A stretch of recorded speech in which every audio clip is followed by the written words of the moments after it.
नमस्कार दोस्तों। आज की वीडियो काफी इंटरेस्टिंग होने वाली है बिकॉज आज हम डिस्कस करने वाले हैं माइक्रोचिप वॉर के बारे में। देखो, जिस तरीके से कोल्ड वॉर हुआ था, जिस तरीके से पानी के लिए वॉर आपने देखा है, हमने डिस्कस किया है, ठीक उसी तरीके से ये माइक्रोचिप का वॉर है, जहां एक तरफ यूएसए है और दूसरी तरफ चाइना है। और ये माइक्रोचिप वॉर ना एशियन सबकॉन्टिनेंट के कॉन्टेक्स्ट में काफी ज्यादा इंपॉर्टेंट हो जाता है, क्योंकि सेमीकंडक्टर मार्केट में जितनी भी बड़ी कंट्रीज हैं, उनमें से मोस्टली कंट्रीज जो है वो एशियन कंट्रीज हैं। जैसे कि फॉर एग्जांपल ताइवान का बहुत बड़ा रोल है इसमें, जापान का बहुत बड़ा रोल है, चाइना है, इंडिया भी अब एंटर कर चुका है और यूएसए तो है ही। अगर जियोपॉलिटिकल लेवल पर आपको समझना है कि यूएसए क्यों इतना ज्यादा ताइवान का सपोर्ट करता है, या ताइवान से उसको क्या प्रॉफिट है, क्यों इतना ज्यादा इन्वेस्ट कर रहा है, ये सारे सवालों के जवाब जो है आपको इस वीडियो के एंड में मिल जाएंगे। आखिर क्यों यूएस के जो झुकाव है वो इंडिया की तरफ ज्यादा होने लगा है। पहले तो वो पाकिस्तान को खुलेआम सपोर्ट करता था, बट अब इंडिया उसके लिए इतना इंपॉर्टेंट क्यों हो चुका है। तो ये सारी चीजें आपको इस वीडियो के एंड में समझ में आ जाएंगी, जब आप इस पूरी सेमीकंडक्टर और to be precise microchip war को बहुत डिटेल में, बहुत अच्छे से आप समझ लोगे।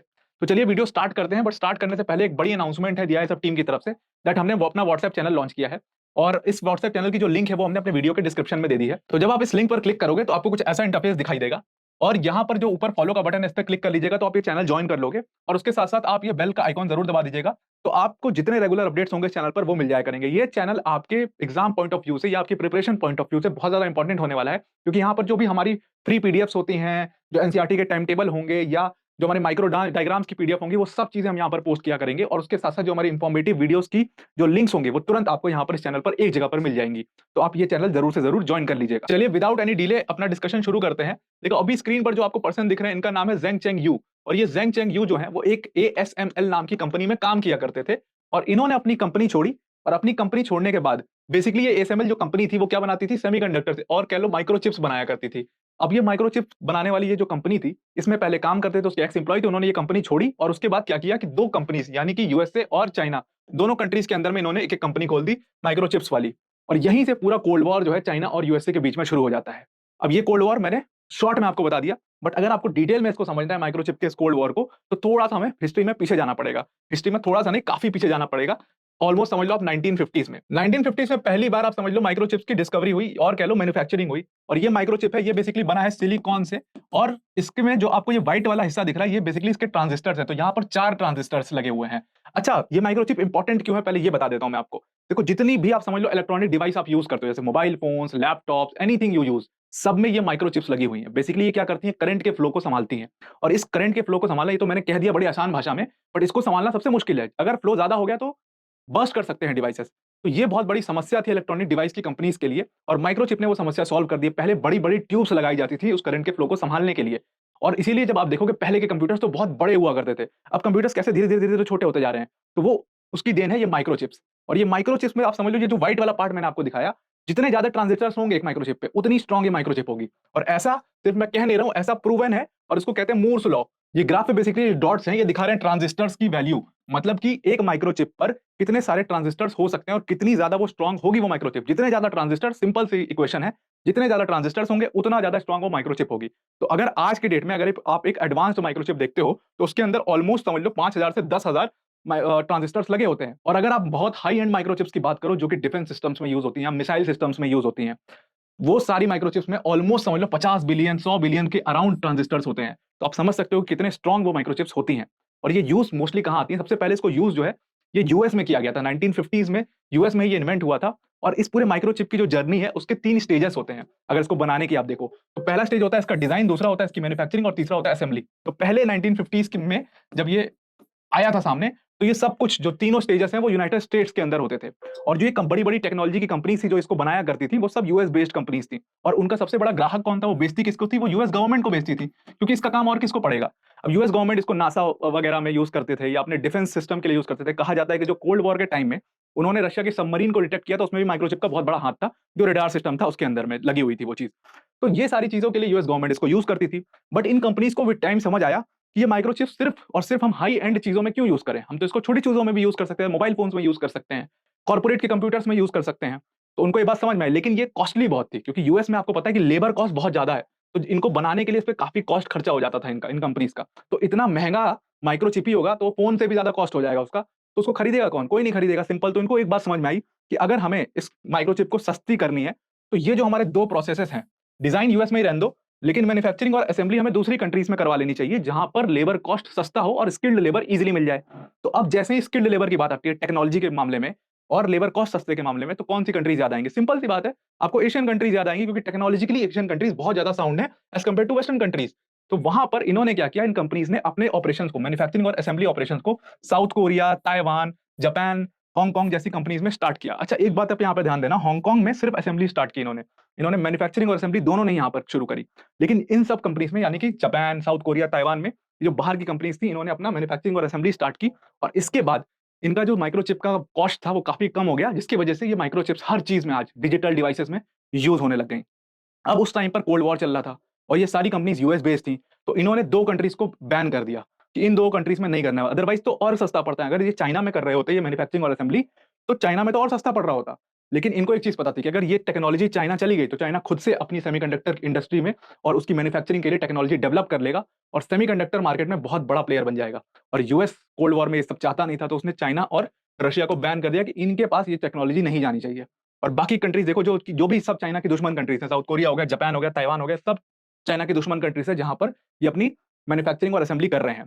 तो यहां तक तो सब कुछ ठीक था और चाइना उस समय कोल्ड वॉर था, उसके पास पहुंची भी नहीं। लेकिन विद टाइम इन कंट्रीज ने क्या किया, साउथ कोरिया, जापान, ताइवान जैसी कंट्रीज ने धीरे धीरे इन्होंने अपना डिजाइन डेवलप कर दिया। ये भी तो इलेक्ट्रॉनिकली बहुत साउंड कंट्रीज थी और इनके यहाँ पर भी बड़ी बड़ी कंपनीज थी। जैसे ताइवान में एक बहुत बड़ी कंपनी है जिसका नाम है TSMC।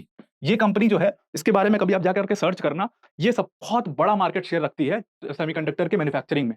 तो सबसे पहले इस कंपनी ने डिजाइन सेटअप किया, उसके बाद बहुत सारी कंपनी से डिजाइन सेटअप किया। जैसे जापान की बहुत बड़ी बड़ी कंपनीज हैं, जैसे जापान के आपने कंपनी का नाम सुना होगा, तोशिबा। तोशिबा ने भी ये टेक्नोलॉजी डेवलप कर ली थी, यानी कि अब तीनों डिजाइन, मैन्युफैक्चरिंग और असेंबली सब कुछ ताइवान, जापान, साउथ कोरिया जैसी कंट्रीज में हो सकता है। जैसे ही इन कंट्रीज की बड़ी बड़ी कंपनीज ने ये टेक्नोलॉजी डेवलप की, अब ये दो धारी तलवार बन गया यूएस के लिए।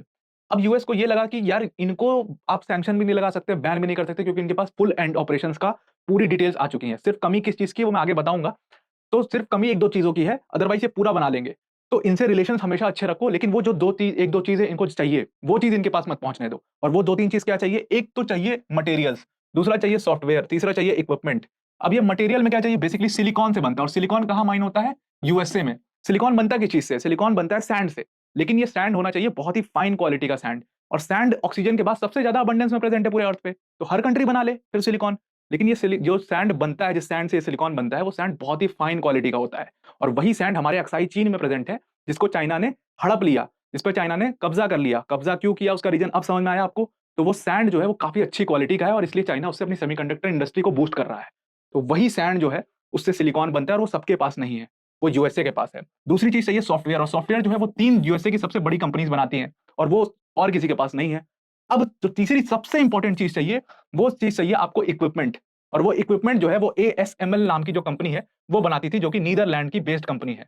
अब चाइना को विद टाइम समझ में आया कि यार जब ये पूरा कोल्ड वॉर खत्म हुआ और चाइना के ऊपर से सैंक्शंस हटे, तो चाइना को समझ में आया कि पूरी टेक्नोलॉजी मुझे एक बार में तो मिलेगी नहीं, तो मुझे कुछ ऐसा करना पड़ेगा कि एटलीस्ट सेमीकंडक्टर इंडस्ट्री में कुछ तो मेरा रोल हो, अदरवाइज मैं बहुत पीछे हो जाऊंगा टेक्नोलॉजिकली। क्योंकि जो टेक एज आएगा, जो आज का एज है, उसको टेक एज कह सकते हो आप। तो टेक एज में अगर आपको आगे रहना है तो आपको सेमीकंडक्टर को डेवलप करना सीखना पड़ेगा। चाइना ने ये बात बहुत अच्छे से रिकॉग्नाइज कर ली थी। तो चाइना ने कहा यार एक काम करो, आप डिजाइन और मैन्युफैक्चरिंग कहीं भी करवा लो, असेंबली हमसे करवा लो, और आपकी माइक्रोचिप जो है वो और सस्ती हो जाएगी, क्योंकि हमारे पास तो और सस्ता लेबर है। तो चाइना स्टार्टेड विद दैट। और इससे क्या हुआ कि चाइना ने विद टाइम अपना जो मार्केट शेयर है पूरा, आप देखोगे इस तरीके से इंक्रीज किया सेमीकंडक्टर मार्केट के अंदर में। लेकिन ये स्टिल बहुत कम था, और चाइना बहुत ज्यादा डिपेंडेंट किस पे था, अपने दुश्मनों पे, जैसे ताइवान, जैसे जापान, जैसे यूएस। तो सिर्फ असेंबली ही तो चाइना में हो रही थी, बाकी चीजें तो वहां पे थी, सॉफ्टवेयर तो सब उनके पास है। चाइना के पास वाज नथिंग। जियोपॉलिटिकल लेवल पर ये सारे अच्छे दोस्त हैं, जैसे ताइवान अच्छा दोस्त था, ताइवान, जापान, यूएसए, इन सबका अपना एक ग्रुप है पूरा, और जो चाइना है वो अकेले है। तो उसको ये बात समझ में आई कि जिस भी दिन हमारा कोई कॉन्ट्रडिक्शन होता है, कि जिस भी दिन कोई ट्रिगरिंग पॉइंट आता है, तो ये सारी कंट्रीज क्या करेंगी, ये बैन कर देंगे, और मैं एकदम से सेमीकंडक्टर मार्केट से बाहर हो जाऊंगा। और सेमीकंडक्टर जो इंडस्ट्री है मेरे कंट्री के अंदर में भी, वो भी अनएम्प्लॉयड हो जाएगी बहुत सारी। इसके लिए मुझे क्या करना होगा, इस सेमीकंडक्टर को खुद अपने यहाँ अपनी कंट्री में फुल स्केल पर डेवलप करना होगा। अब इसीलिए चाइना ने क्या किया, चाइना ने एक ब्रेक थ्रू किया। उसने पूरे सिस्टम के अंदर चोक पॉइंट्स को समझा। यहां पर देखोगे आप, ताइवान में क्या चोक पॉइंट है, मैन्युफैक्चरिंग यहाँ की बहुत इंपॉर्टेंट है। ये मैन्युफैक्चरिंग कौन करता है, TSMC करती है। यहाँ साउथ कोरिया में भी मैन्युफैक्चरिंग होती है, लेकिन सॉफ्टवेयर और इक्विपमेंट, दो जो सबसे जरूरी चीजें हैं, जो चोक पॉइंट है, वो यूएसए होल्ड करता है। लेकिन ये सॉफ्टवेयर यूएसए के पास है, लेकिन इक्विपमेंट तो नेदरलैंड के पास है। और नीदरलैंड में ये इक्विपमेंट जो बनता है, ये एक मशीन होती है बेसिकली, जो ASML नाम की कंपनी बनाती है। उस कंपनी में सॉफ्टवेयर को पहले फीड करना होता है, और फिर वो जो सॉफ्टवेयर को जब आप उस मशीन में फीड करोगे, तब वो माइक्रोचिप्स की मैन्युफैक्चरिंग करेगी। अब सॉफ्टवेयर और इक्विपमेंट दोनों एक जगह पर यहां पर आ चुका है नीदरलैंड में। और यही नीदरलैंड की ASML कंपनी में काम करता था कौन, ये पर्सन जिनका नाम था वेंग चेंग यू। और वेंग चेंग यू ने वहां से निकल करके एक कंपनी खोली चाइना के अंदर में, और चाइना ने खुद से जो है अपनी सेमीकंडक्टर की मशीन बनाना शुरू ही किया था। उसके बाद इनके ऊपर कई सारे इल्जाम लग गए। इनके ऊपर इल्जाम लगे कि जो ये पर्सन है एएसएमएल कंपनी का, उसको चाइनीज गवर्नमेंट ने सपोर्ट किया है, और इसलिए उसने वो कंपनी छोड़ी और चाइना के अंदर में कंपनी खोली है। यूएसए ने सैंक्शंस लगाए, नीदरलैंड ने सैंक्शन लगाए, बहुत सारी कंट्रीज ने चाइना के ऊपर सैंक्शंस लगा दिए। बहुत सारी कंट्रीज ने कहा कि चाइना की जो कंपनीज हैं जितनी बड़ी, जैसे कि हुआई नाम की कंपनीज है, जो लोग सेमीकंडक्टर चिप्स बनाने जा रहे थे, जो लोग स्टार्ट कर रहे थे, उनके ऊपर सैंक्शन लगाए, कहा कि ये कंपनीज जो चिप्स बना रही है इसको अगर आप यूज करोगे अपने सिस्टम्स में, तो ये चाइनीज जो है बेसिकली आपके सारे डेटा को ट्रेस कर रहे हैं, सारा डेटा स्टोर कर रहे हैं, आपकी प्राइवेसी बिल्कुल जीरो हो जाएगी अगर इन कंट्रीज से आप, यानी कि इन कंपनी से आप ये सेमीकंडक्टर चिप्स को खरीदते हो। बड़ी बड़ी कंपनीज एप्पल, माइक्रोसॉफ्ट, सबने इनके ऊपर सैंक्शंस लगा दिए यूएस के कहने पर। लेकिन चाइना इतना कमजोर है नहीं जितना ये लोग कंपनी समझती हैं। अब ये सैंक्शंस लगा दिए, मैं आगे बताऊंगा कैसे ये चीज सारी ब्रेक थ्रू हुई थी। उसके बाद क्या किया इन्होंने, ताइवान से, अब देखो ताइवान इनकी बन चुका है मजबूरी, क्योंकि वहां पर लेबर है बहुत सस्ता, यूएसए में लेबर बहुत ज्यादा महंगा है, तो ताइवान इसकी है मजबूरी, इसीलिए ताइवान में प्लांट पे प्लांट खोले जा रहे हैं। अब इससे तो ताइवान का बहुत फायदा है, क्योंकि ताइवान पूरे सेमीकंडक्टर के मार्केट में ऑलमोस्ट 63% मार्केट शेयर होल्ड करता है, और इसीलिए ताइवान एक बहुत बड़ी मजबूरी है यूएसए की। और इसीलिए जियोपॉलिटिकल लेवल पर जहां भी चाइना से कॉन्ट्रडिक्शन होता है, हमेशा यूएस ताइवान को सपोर्ट करता है, वहां पर पैसा इन्वेस्ट करता है, प्लस वहां पे अपनी पैसिफिक फ्लीट लगा देता है, हर तरीके से जैसे मदद हो पाती है, बिल्कुल समझ लो विक्रम बेताल वाली दोस्ती है उनकी। तो वैसे यूएसए बिल्कुल दौड़ा भागा चला जाता है मदद करने ताइवान की। जहां इलेक्शन में कोई प्रेसिडेंट जीत गया तो उसको शाबाशी देने चले जा रहे हैं यूएस के प्रेसिडेंट। मतलब इतना इंपॉर्टेंट हो गया एक छोटी सी कंट्री इस वजह से, क्योंकि सेमीकंडक्टर्स के मार्केट में 63% मार्केट शेयर होल्ड करते हैं मैन्युफैक्चरिंग के मामले में। अब ताइवान की तो सारी दोस्ती आपने देख ली यूएसए से क्यों है। चाइना को ये लोग रोक रहे थे, सैंक्शंस लगाए थे उसकी कंपनी पे, लेकिन हुआई कंपनी ने वेंग चेंग यू की मदद से ही इन्होंने ब्रेक थ्रू कर लिया मार्केट में 2017 में, और इन्होंने खुद अपने सेमीकंडक्टर्स बनाने शुरू कर दिए, माइक्रोचिप्स बनाना शुरू कर दिया, और उसके बाद से यूएसए एकदम बिल्कुल परेशान हो गया। नाउ अब यूएसए का टिल्ट इसीलिए इंडिया की तरफ हुआ। अब अगर आपको सस्ता लेबर चाहिए, स्किल्ड लेबर चाहिए, टेक्नोलॉजिकली साउंड लेबर चाहिए, कहां मिलेगा चाइना के अलावा? पूरे एशियन सब कॉन्टिनेंट में इंडिया में मिलेगा। आईटी सेक्टर वैसे ही हमारा इतना डेवलप्ड है, हमारे पास इतने सारे इंजीनियर्स हैं। तो अब क्या हुआ कि ये कंपनीज जो है अब भाग करके इंडिया की तरफ आना शुरू करी। लेकिन सबसे पहले कंपनी कौन सी आई थी? फॉक्सकॉन। फॉक्सकॉन कहां की कंपनी है? ताइवान बेस्ड कंपनी है फॉक्सकॉन, उसका हेडक्वार्टर है ताइवान के अंदर में। इस कंपनी ने वेदांता के साथ एक डील साइन की थी कि हम आपके यहाँ पर एक सेमीकंडक्टर प्लांट सेटअप करेंगे और हम मैन्युफैक्चरिंग करेंगे।